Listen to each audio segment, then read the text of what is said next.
Declara aberta a sessão do dia 20 de fevereiro, em votação a ata da sessão do dia 6 de fevereiro. Não havendo comentários, palavra com a senhora secretária para a condução da pauta com alteração em função da sustentação. Tribunal Marítimo, processo e pauta para julgamento na sessão do dia 20 de fevereiro de 2024. Pauta do dia. Processo número 33.996 de 2020. Relator, senhor juiz Fernando Alves Ladeiras. Revisora, senhora juíza Maria Cristina Padilha. Para julgamento com representação de autoria da Procuradoria Especial da Marinha, contra Aldo Manuel Pedro Júnior, superintendente do estaleiro Navship. Michael Kearney Eaton, gerente de reparo do Supply. Edgar Bittencourt, gerente de reparo no estaleiro Navship. Advogado Dr. Rodrigo Batista Dali. Fábio Vicente de Pontes, comandante do Supply. Advogada doutora Cecília Castro Rodrigues, DPU do Rio de Janeiro. Palavra com o senhor juiz relator, juiz Fernando Ladeiras, para apresentar o seu relatório. Excelentíssimo senhor juiz presidente, excelentíssimos senhores juízes, trata-se de uma colisão com o pier da Liquigás no navio supridor Santos Account, ocorrido cerca das 10 horas, dia 30 de outubro de 2014, quando estava sob o comando de Fábio Vicente de Pontes, capitão de cabotagem, no rio Itajaí-Açu, município de Itajaí, Santa Catarina, com danos materiais, mas sem registro de danos pessoais ou ambientais. O navio supridor tem casco de aço de 85 metros de comprimento. A atividade apoio marítimo e era de propriedade Brown Offshore Transporte Marítimo Limitada. O inquérito foi instaurado pela Delegacia da Capitania dos Portos de Itajaí, ouvidas 4 testemunhas e anexados os documentos de praxe. No laudo de exame pericial foram observados pelos peritos algumas avarias estruturais. Os peritos apresentaram a sequência de acontecimentos e consideraram que os fatores material e operacional contribuíram, concluindo que a causa determinante do acidente foram a falha material decorrente de longo período fora de operação, a movimentação da embarcação em condições de lay-up e a execução da manobra sem utilizar a tripulação completa, conforme estabelecido no CTS, Cartão de Tripulação de Segurança. O encarregado, acompanhando os peritos, apontou como possíveis responsáveis Aldo Manuel Pedro Júnior, por autorizar a manobra de uma embarcação que estava na condição de lay-up, conforme seu depoimento, e os senhores Michael Kearney, Eaton e Edgar Bittencourt, por saberem que a embarcação estava operando sem cumprir o CTS, no que diz respeito ao guarnecimento da praça de máquinas, e o comandante da embarcação, Fábio Vicente de Pontes. Os indiciados não apresentaram defesas prévias. A doutora Procuradoria apresentou representação em face de Aldo Manuel Pedro Júnior, superintendente do estaleiro Navship, Michael Kearney Eaton, gerente de reparos do supridor, Edgar Bittencourt, gerente de reparos da empresa Navship, e Fábio Vicente de Pontes, comandante do supridor Santos Account, todos com foco no artigo 14, a linha A, colisão, e 15, a linha A, deficiência de equipagem, e exposição a risco, fundamentando nos autos. Os representados que não têm antecedência nesse tribunal, os 3 primeiros foram citados por capitania e o 4º citado por edital, depois de várias tentativas de localizá-lo. Aldo Manuel Pedro Júnior, Michael Kearney Eaton e Edgar Bittencourt terão sustentação oral por ilustre patrono aqui presente, mas todo o relatório se encontra à disposição de Vossas Excelências.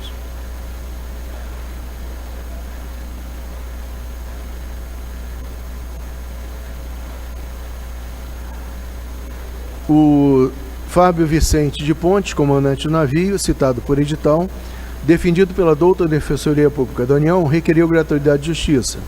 Apresentou semelhantes argumentos da defesa conjunta dos 3 primeiros, ou seja, que houve um caso fortuito, uma avaria de máquinas que provocou o apagão da embarcação por causa indeterminada, motivo pelo qual a PEN expressamente não representou com foco no artigo 14, a linha B, avaria ou defeito. Houve a ocorrência de ventos fortes, de até 30 km por hora, e ondas de até 1,5 m. Não houve propriamente uma navegação, mas a movimentação da embarcação por poucos metros de distância, e que foram realizados todos os testes de navegabilidade antes da sua movimentação, com resultados satisfatórios. Alegou que, se a embarcação estava com a tripulação incompleta, descumprindo o CTS, esta é a responsabilidade da empresa armadora, e que, de sua parte, era realizar a manobra, que seria rápida e simples, e que, abro aspas, devido ser uma empresa privada e o depoente precisar do emprego, resolveu fazer, fecho aspas. Transcreveu o artigo 17 da Lei Orgânica e concluiu que o representado não pode ser responsabilizado quanto à ocorrência de força maior, com ausência de fator humano e que sequer gerou acidentes pessoais, apenas danos materiais e não teve poluição hídrica. Ressaltou as atenuantes previstas no artigo 139, incisos 2 e 4, a linha A, e o artigo 127 da Lei Orgânica, requerendo a improcedência da representação, mas, ad cautelam, sejam apenas aplicada a penas de repreensão, considerando a inexistência de precedente desabonador. Aberta a instrução, a PEN declarou que se louvava nas provas dos autos. Os representados declararam que não tinham mais provas a produzir e alegaram que se louvava a completa ausência de provas para fundar a condenação dos representados. Encerrada a instrução, a douta Procuradoria se manifestou, ressaltou que deixou de representar pela varia de máquinas por entender haver falta de provas, mas que representou com base no artigo 15, a linha A, deficiência de equipagem e a exposição a risco, como consta na peça vestibular, que todos os representados tinham ciência que a embarcação se encontrava em LEIDAP, ou seja, fora de operação, e deficiência de equipagem que colocou em risco as vidas de bordo. Aos representados para alegações finais, os 3 primeiros reforçaram sua tese de defesa, e o 4º representado, defendido pela douta Defensoria Pública, reiterou os termos de sua defesa. Relatório, excelências. Obrigado. Palavra com a senhora representante da Procuradoria Especial da Maria, a procuradora Diana Cortese. Senhor juiz presidente, senhores juízes, esta Procuradoria reitera os termos de sua peça vestibular em razão da comprovada responsabilidade dos representados pelo acidente e fatos da navegação relatados.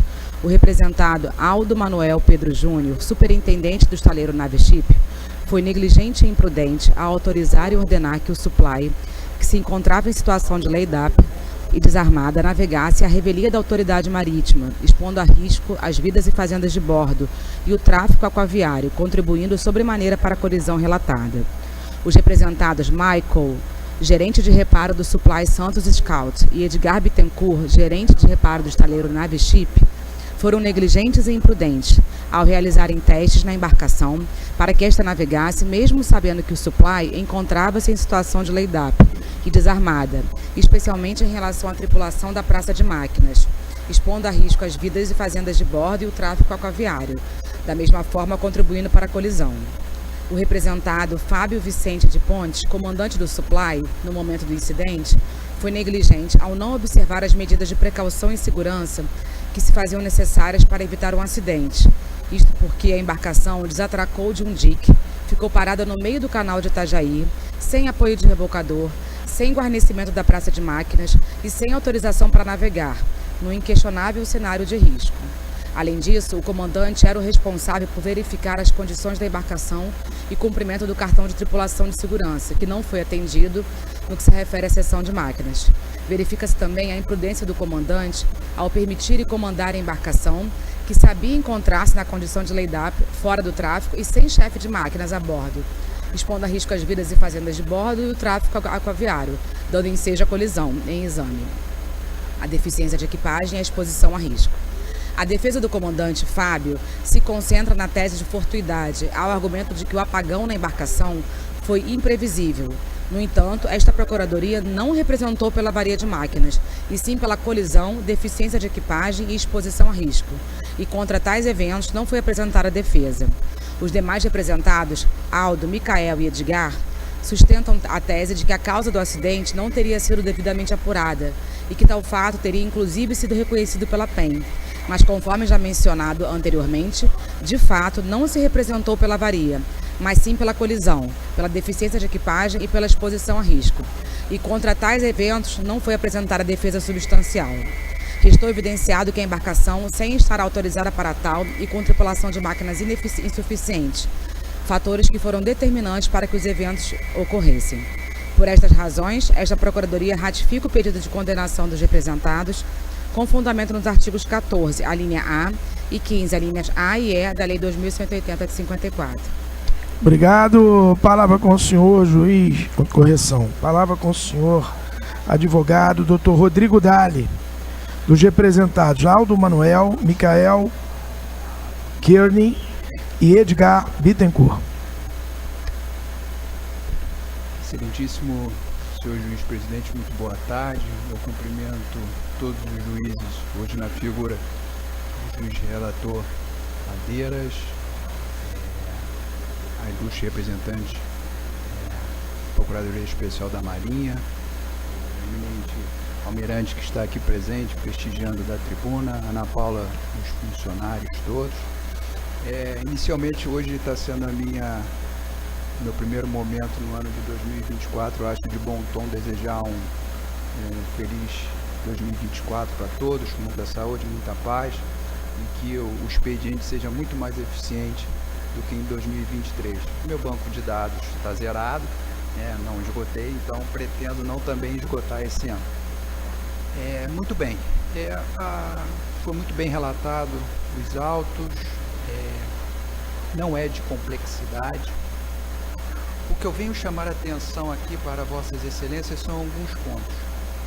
O primeiro, e inclusive existem diversos precedentes neste egrégio tribunal, é a questão da causa determinante. Eu chamo a atenção, a douta Procuradoria, ela não teve condições de incluir nos termos da representação a questão do apagão. Tá? Esse inquérito, ele tem aí um stamp, né? O barco estava em lay-up, nem controverso, estava em lay-up. Tá? A tripulação estava a menos, mas esqueceu-se de apurar a causa do acidente. Qual foi a causa do acidente? O apagão. Agora, vamos admitir, o barco não está em lay-up, tripulação completa e houve apagão. Por que não se apurou a causa do acidente? Não foi erro de manobra. Nós não estamos falando de erro de manobra, nós não estamos falando que a máquina estava desguarnecida, nós não estamos falando que só tinha um comandante, não teve um piloto. Não é essa a hipótese. A hipótese houve um apagão, o comandante determinou jogar o ferro e houve a colisão. É essa. Indago a Vossa Excelência, qual foi a causa desse apagão? Nós não sabemos. Não foi apurada. Em sede de inquérito não foi apurado. O barco estava lá à disposição. Não foi apurado? Não sabemos. O barco estava parado, então as máquinas não estavam funcionando. É achismo. Esse aspecto, ele não foi apurado. Agora, chama a atenção de Vossa Excelência, foi anexado aos autos, quando teve essa partida, o barco não estava em navegação, ele não ia operar em offshore. Tem uma foto na defesa, que é o seguinte, se a gente vê esse canal aqui, era menor do que isso. A movimentação era de sair de um bordo de um canal, fazer uma manobra de giro para terminar. A figura do lay-up não ia ser desrespeitada. Tinha tripulação lá, tinha comandante. E o comandante se sentiu seguro de realizar aquela manobra. Mas por uma infelicidade aconteceu o apagão. E volto a dizer, nós não sabemos. Agora, fizeram um checklist de saída? A embarcação, geradores, propulsão, estava tudo ok? Estava tudo ok, está anexado aos autos. Tinha tripulação suficiente para fazer aquela manobra? Tinha, tanto que o comandante fez. Então, não foi uma manobra que eu posso dizer Jack Sparrow. Saímos de forma que eu posso dizer despretensiosa, fechamos os olhos e vamos manobrar essa embarcação. Não foi o que aconteceu. Fizeram um checklist, tinha tripulação suficiente. Então, eu indago a Vossas Excelências, se o blackout não tivesse acontecido, essa manobra seria factível? Nós não sabemos, mas aconteceu o blackout. Essa foi a causa do acidente. Agora, o porquê isso aconteceu, ninguém sabe. Então, levando-se em consideração esse aspecto, inclusive estou baseado em diversos precedentes deste egrégio tribunal. A causa determinante não foi apreciada, não foi identificada, deve ser exculpado nos termos da representação.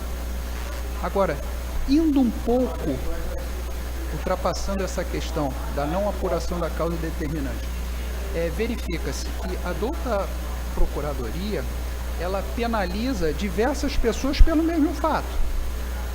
Eu tenho ali o responsável pela embarcação. A percepção que nós temos é o seguinte: vamos responsabilizar todo mundo. Agora, quem toma a decisão é o comandante. Eu estou responsabilizando o comandante, eu estou responsabilizando o gerente e estou responsabilizando 2 funcionários que estavam na máquina. Então, se nós vamos responsabilizar um marítimo, responsabilizamos o comandante, porque aqui nós estamos invertendo. Então agora daqui para frente o gerente toma a decisão do comandante. O comandante é autoridade máxima, regra básica. Então, se a gente, questão que nós não acreditamos em ultrapassar na defesa, responsabiliza o comandante por esse episódio. E volto a dizer que nós não sabemos o porquê houve do apagão. Então, levando-se em consideração todos esses aspectos, inicialmente, a exculpabilidade de todos. Se for ultrapassado, que responsabilize o comandante. Inclusive, não é defendido por nós, mas que se aplique a benesse da lei e a aplicabilidade da repreensão. E, esgotando todos os argumentos, caso os 3 primeiros representados sejam entendidos como responsáveis, que também se aplique a pena da repreensão, porque jamais tiveram processo anterior a esse egrégio tribunal. Eu agradeço a atenção. Obrigado, retribuo os votos de bom 2024. Palavra com o senhor juiz relator, juiz Fernando Ladeiras, para apresentar suas conclusões. Excelentíssimo senhor juiz presidente, excelentíssimos senhores juízes, entendo que devem ser acolhidos os termos da representação e responsabilizar os 4 representados por suas condutas negligentes e imprudentes. Das provas dos autos temos um relatório dos fatos pelo comandante do navio, fotografia das avarias do navio e do pier, que foram exibidas e peço para serem exibidas de novo, um certificado de embarcação fora de serviço a pedido do armador pelo período de 6/11/2017 a 5/5/2018, o CTS do navio, o plano de estadia e de contingência para embarcações fora de operação, Lei DAP, de acordo com a norma 8 DPC, e um laudo de exame pericial, além dos depoimentos. Fábio Vicente Pontes declarou que não era o comandante efetivo do navio na data do acidente. Abro aspas. Foi deslocado da embarcação Mr. Shafik apenas para fazer a manobra de saída do dique seco. Fecho aspas. Sabia que o navio estava em condição de lei DAP e foram realizados todos os testes. 1 hora antes foram realizados os testes com sistema de governo e propulsão. Abro aspas.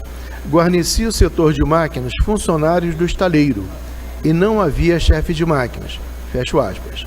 A embarcação não estava com CTS completo. A manobra seria de meia hora apenas para retirar a embarcação do dique e encostar contra o cais. Manobra considerada rápida e simples.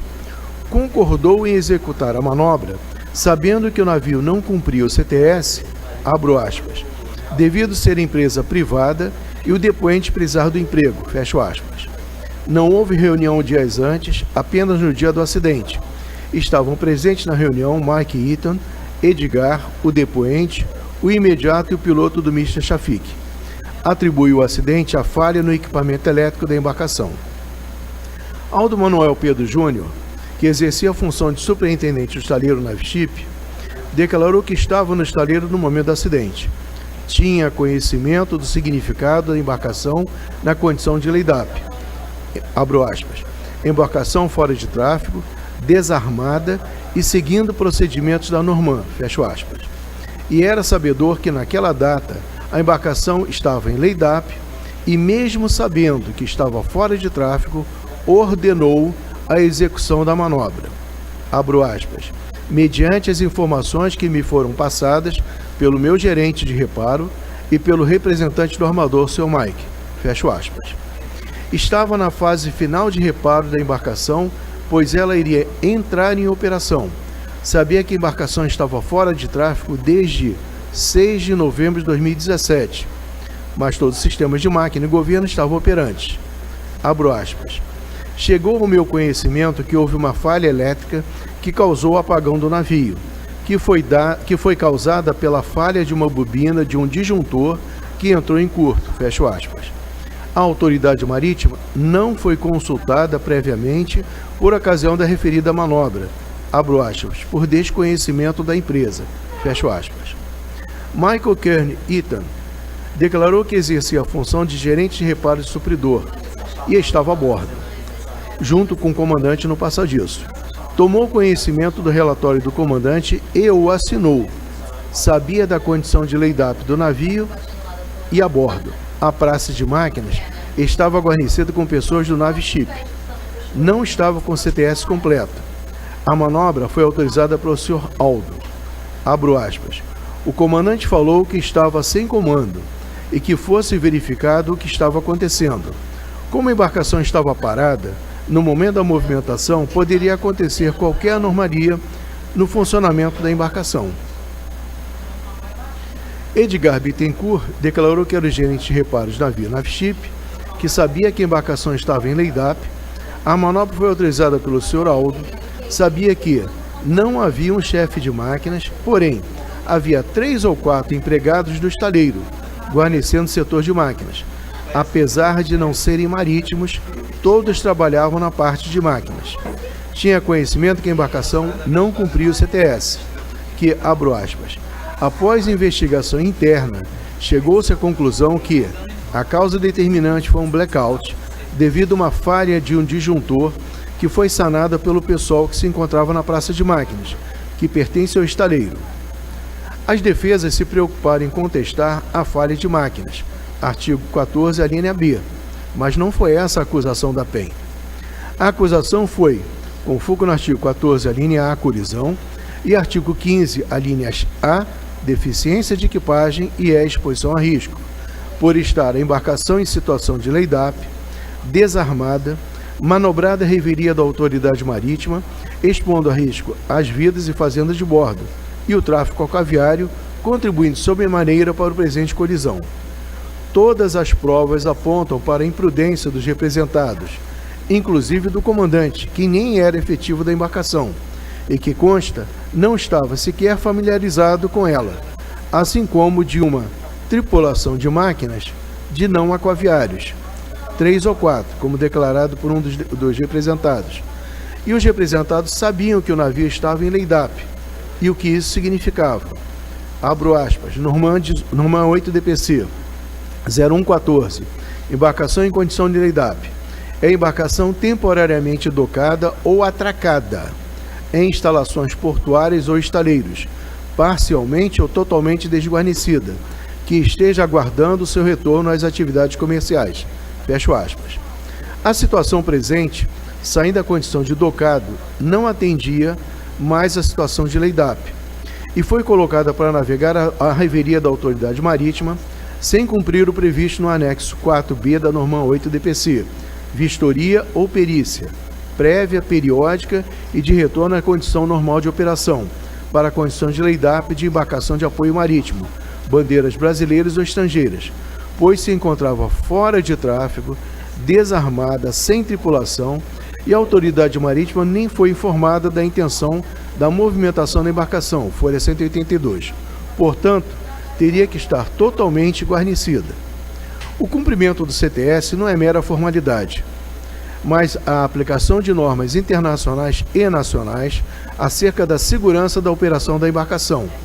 E considerando que ela estava em layup, abro aspas, fora de tráfego desde 6 de novembro de 2017, fecho aspas, ou seja, por cerca de 1 ano e meio, teria que ser movimentada com cuidados adicionais e com a ciência da autoridade marítima, depois da citada vistoria, e não poderia ter sido considerada a manobra, abro aspas, rápida e simples, fecho aspas. sendo inclusive reconhecido no depoimento do Sr. Michael Keane, folhas, abro aspas, como a embarcação estava parada, no momento da movimentação poderia acontecer qualquer anomalia no funcionamento da embarcação, fecho aspas. As pessoas do estaleiro que guarneciam a praça de máquinas não eram marítimos, aquaviários, portanto, eram não habilitados, operando uma embarcação parada há muito tempo, havendo a clara exposição a risco e a tipificação das condutas da 15, a linha A, parte final, e E, assumindo o risco que se materializou na colisão. Por todo exposto, com base no conjunto probatório dos autos, entendo que deve ser acolhido os termos da representação, responsabilizando os representados. Na aplicação da pena, deve ser constatada as circunstâncias, consequências e atenuantes, ressaltando que do acidente resultou apenas danos materiais, não pequenos como foram vistos, sem registro de danos pessoais ou ao meio ambiente, e os representados, todos, ajudaram a esclarecer os fatos com seus depoimentos. Por oportuno, deve ser apontada a infração RLESTA por não ter realizado a transferência... Não, isso é perdão. É como conclui, excelências. Obrigado. Palavra com a senhora, a juíza relatora, a juíza Maria Cristina, para apresentar suas conclusões. Senhor juiz presidente, senhores juízes, acompanho o senhor juiz relator. Obrigado. Palavra aberta para a discussão. Peço a palavra. Por favor. Juiz Ladeira, não vou entrar no mérito do que aconteceu, mas ali olhando a figura ali não dá para perceber bem de onde a embarcação saiu, para onde ela foi. Pelo que o senhor mostrou ali, teve avaria no pia, né, que parece ser mais grave do que na embarcação. Agora, eu só peço para atenuar a conduta dos representados aí, porque se a embarcação estava docada e estava na condição de leidar, se ela continuasse em reparo no estaleiro, ela também não iria sair da condição de leidar para fazer talvez a manobra para continuar em reparo. Entendeu o que eu quis falar? Não sei. Entendi, tem que estar lá com o pessoal de máquina guarnecendo, é uma manobra mais séria, está saindo de um dique. Se fosse na marinha era detalhe especial para o mar, aquela coisa toda. Mas considerando que está em leidar, está em reparo, no estaleiro, está docado, vai sair do estaleiro e vai continuar o reparo, não se mudaria, não se alteraria a condição de leidar, apesar de ser necessário o guarnecimento de todo esse pessoal que o senhor falou e desses cuidados que deveriam ter sido tomados. Obrigado, excelência. Foi muito boa a observação, talvez tenha passado muito rápido. A norma 8 ela tem especificação quando há uma situação dessa, ou seja, a embarcação vai ser movimentada. Se ela está em leidap, ela precisa de uma vistoria prévia para ser movimentada. A condição de leidap só dá a condição para que ela esteja atracada ou docada em segurança. Então pode-se desguarnecer a embarcação. Para que ela fizesse essa movimentação, ela teria primeiro ter comunicado à autoridade marítima que seria feita uma vistoria para fazer essa movimentação, teria que estar com a tripulação completa, com véis e máquinas.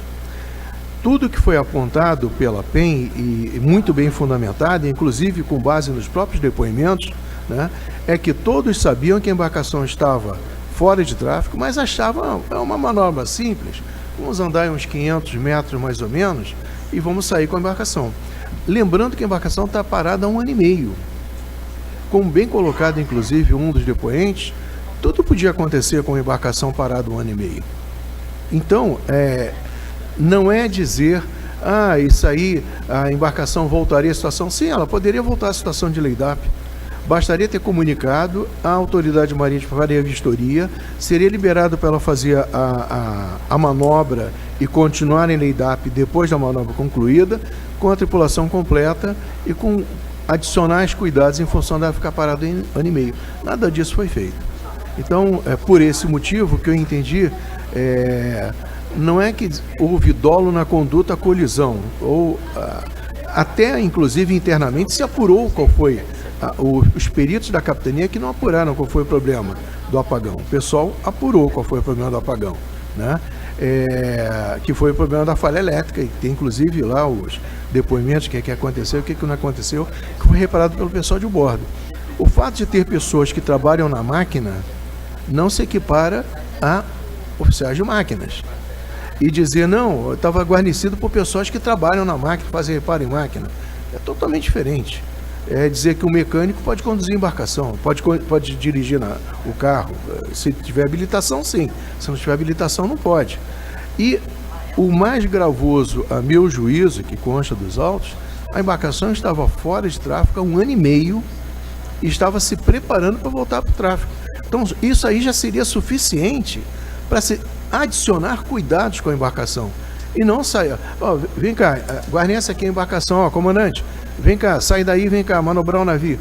A gente sabe que não é assim que as coisas funcionam, né? Tinha tudo para dar errado, infelizmente deu errado. Então, esse é o meu entendimento.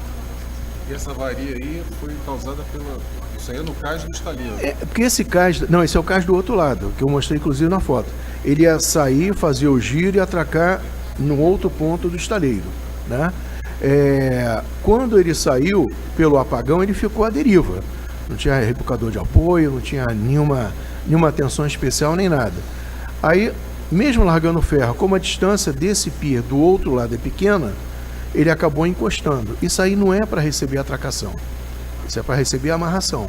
Então, por ter encostado nele, fez aquele pequeno furo no costado e derrubou o pier. Mas isso aí não é o cais de atracação, é um cabeço de amarração. Ok.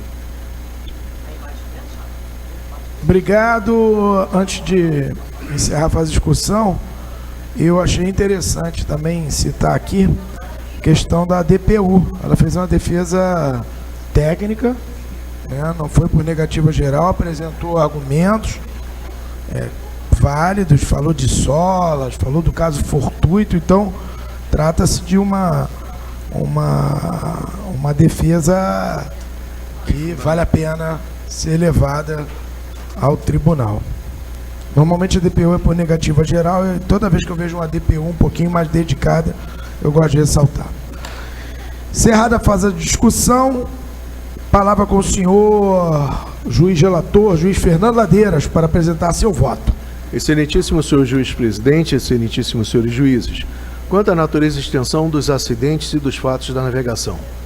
Apagão do navio supridor Santos Scout durante manobra de saída do dique flutuante Sansão para atracação no pier do estaleiro da Nave Ship, a revelia da autoridade marítima, ficando à deriva no rio Itajaí-Açu, município de Itajaí, Santa Catarina, resultando na colisão com o pier da Liquigás, com danos materiais ao navio e no pier, mas sem registro de danos pessoais ou ambientais. Quanto às causas determinantes, embarcação que se encontrava na condição de lay-up e foi movimentada à revelia da autoridade marítima sem cumprir as vistorias previstas no norma 8 DPC, guarnecida descumprindo o CTS, com o tripulante de convés de outras embarcações e sem tripulante habilitado na máquina, que teve um apagão por causa não apurada acima de qualquer dúvida. Decisão: julgar os acidentes de navegação tipificados no artigo 14, alínea B, avaria ou defeito, como decorrente de causa não apurada com a necessária precisão. O artigo 14, alínea A, colisão como decorrente da deriva da embarcação, causada pelo apagão do navio. E os fatos da navegação tipificados no artigo 15, alíneas A, deficiência de equipagem e exposição a risco, como decorrentes de imprudência e negligência dos representados: Aldo Manuel Pedro Júnior, superintendente do estaleiro Nave Ship; Michael Kine Eaton, gerente de reparos do supridor Santos Scout; Edgar Bittencourt, gerente de reparos da empresa Nave Ship; e Fábio Vicente de Pontes, comandante na manobra do navio supridor Santos Scout, acolhendo os termos da representação da douta Procuradoria Especial da Marinha, e constando as circunstâncias, consequências e atenuantes, conforme nos artigos 58, 121, incisos 1 e 7, 124, inciso 9, 127 e 139, inciso 4, a linha D, todos os artigos da Lei 2.754, aplicar-lhes as penas de repreensão e multa de 500 UFIR, custas processuais divididas, mas isentando o quarto representado em deferimento ao pedido de sua defesa, patrocinada pela douta Defensoria Pública da União, com voto, excelências. Palavra, obrigado. Palavra com a senhora, juíza revisora, juíza Maria Cristina, para apresentar seu voto. Com o relator, senhor presidente. Obrigado. Como voto os demais juízes? Eu vou. Só pode repetir, foi multa, foi repreensão para todos. Em função da situação econômica de todos, eu entendi que 500 UFIR não seria nada pesado e não aumentei para o dobro da pena. E coloquei apenas a pena de multa, que é uma pena acessória, e a pena principal como repreensão. Então não tem suspensão, não tem nenhum outro fator que poderia ser colocado. Mas 500 UFIR para todo mundo. 500 UFIR para os quatro. Os quatro, 500 UFIR. Acompanho você. Obrigado. Perdão, então decidiu o Tribunal Marítimo. Só um reconhecimento. A defesa da DPU foi muito boa, mas teve cola. Porque ela colou bastante da defesa apresentada pelos 3 primeiros representados. Mas pelo menos fez isso. Mas não, ela elaborou muito bem. Ela elaborou, reconhecer o trabalho da... Mas pelo menos colocou, que tem gente que tem um carinho bom. Então decidiu o Tribunal Marítimo por unanimidade nos termos do voto do senhor juiz relator, juiz Fernando Ladeiros. Publicação do voto no processo número 33.996 de 2020. Decidiu o tribunal, por unanimidade, julgar procedente a representação da Procuradoria Especial da Marinha, condenando os representados à pena de repreensão, cumulativamente com a pena de multa de 500 UFI, custas processuais divididas, isentando o 4º representado. Processo número 31.441 de 2017. Relatora, senhora juíza Maria Cristina Padilha. Revisor, senhor juiz Átila Lancuri. Para julgamento com representação de autoria da Procuradoria Especial da Marinha contra Vitor Hugo Carvalho Goulart, condutor. Advogada doutora Molde Viana de Castro.